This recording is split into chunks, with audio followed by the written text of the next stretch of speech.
បងខាងមុខខ្ញុំនេះគឺជាធុង BLPC ថ្មី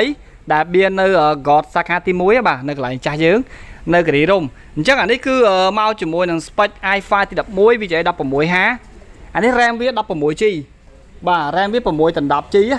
ហើយជាមួយនឹង board យើងប្រើជាមួយនឹង board Asus នោះកប់ហ្មងហើយ M2 យើងប្រើ Adata បាទថ្មីទាំងអស់ហ្មងបាទថ្មីទាំងអស់អានេះ6 core 210 thread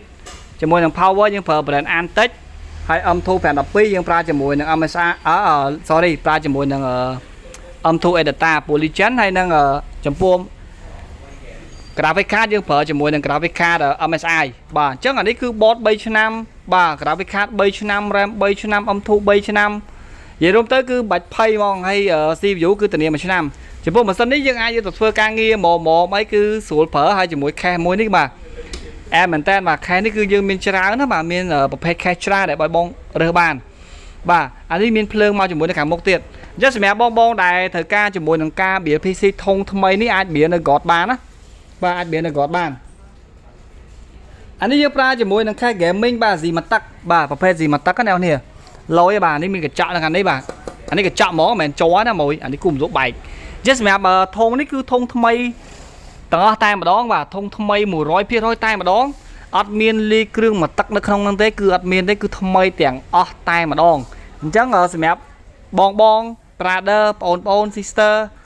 បាទមួយត្រូវការ BLPC ចង់បាន PC ថ្មីមានទំនុកចិត្តថ្មី 100% កុំឲ្យគេយកមកទឹកមកលីធ្វើថ្មីអីមកវានៅក្រោតមកគឺដឹងតែបានថ្មី 100% តែម្ដងបាទអញ្ចឹងសម្រាប់បងដែលមានតម្រូវការហើយអានេះយើង free បាទ free ជាមួយ mouse keyboard មួយឈុត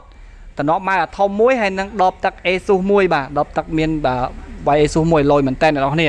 អញ្ចឹងសម្រាប់បងដែលចង់ BLPC នេះអាចមកវាបាននៅក្រោតបើនិយាយពីអានេះវិញគឺ run game បានទាំងអស់បាទ run បាន RAM 610G 16H i5 ទី11នេះគឺអាចប្រើបានហើយ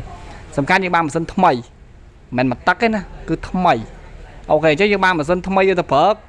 វាគូសំដែរវាយើងប្រើបានយូរអង្វែងណាហើយអានេះបើថ្ងៃក្រោយយើងចង់ upgrade ឡើង board ធំជាងហ្នឹងក៏បានយើងចង់ upgrade ឡើង graphic card ក៏បានអាហ្នឹងតាមទឹកលុយរបស់យើងអញ្ចឹងទៅហើយចំពោះ CPU i5 នេះយើងដាក់ cooler តែប៉ុណ្ណេះក៏បានដែរប៉ុន្តែបើសិនជាយើងប្រើដល់ធំជាងហ្នឹងចាំយើងដូរ cooler អត់ធំជាងហ្នឹងក៏បានប៉ុន្តែអានេះយើងរៀបខ្ជូតណាបាទ spec ខ្ជូតជាមួយនឹងធុងជាមួយនឹងសបកខែគឺខ្ជូតមកឈុតហ្មងមក set វាហ្នឹងគឺខ្ជូតមកកញ្ញប់ហ្មងអញ្ចឹងមួយត្រូវការអីខែខ្ជូតអី